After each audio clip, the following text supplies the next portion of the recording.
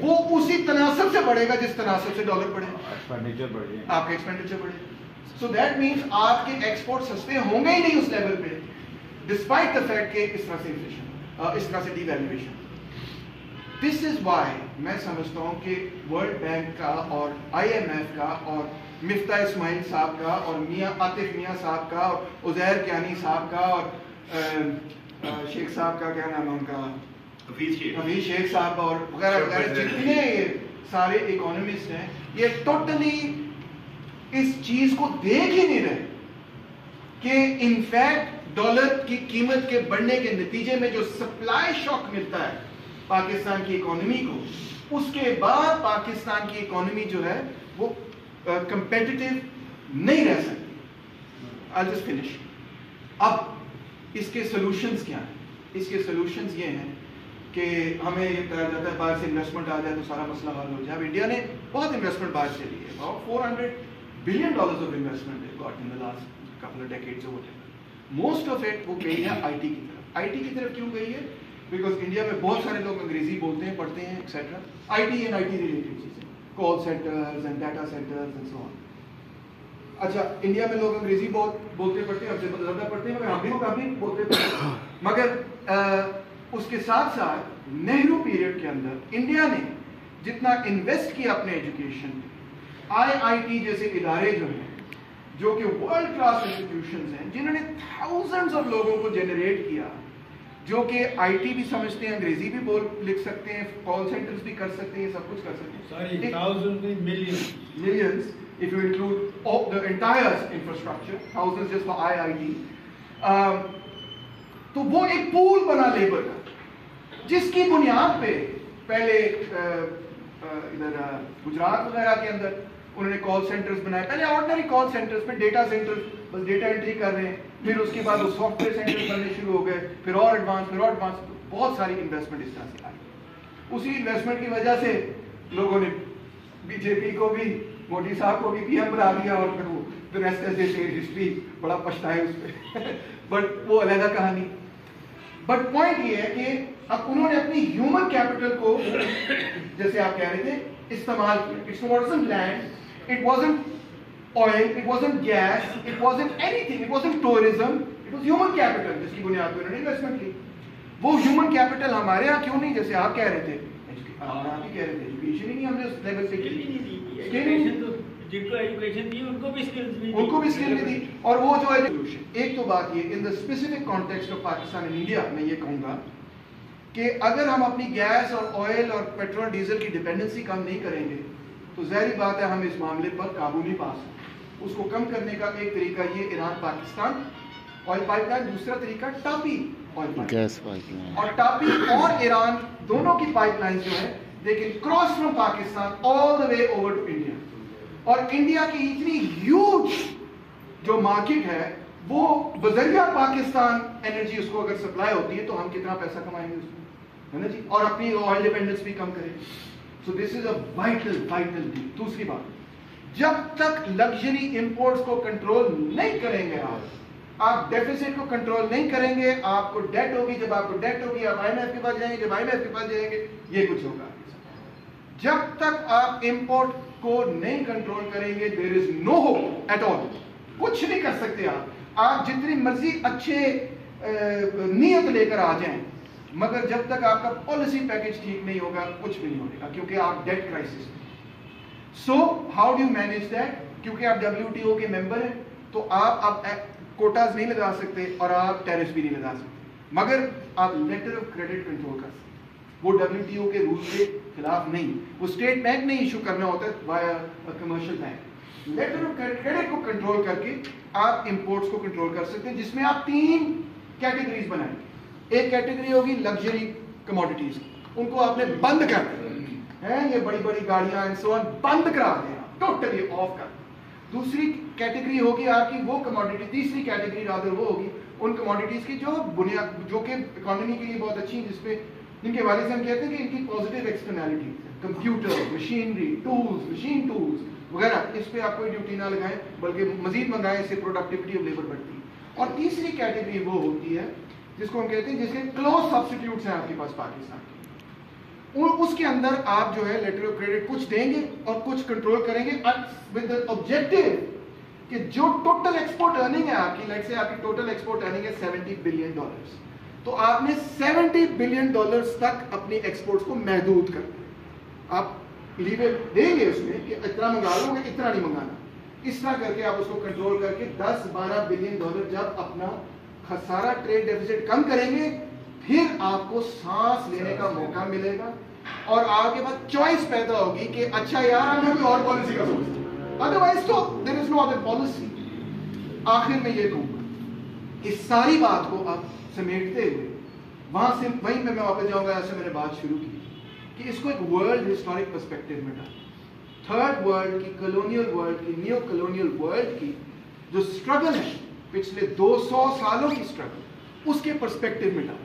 کیا ہوا ہمارے ساتھ؟ We won the battle for the political independence of our country. سیاسی اعتبار سے آج ہم یونائٹڈ نیشنز کے ممبرز ہیں.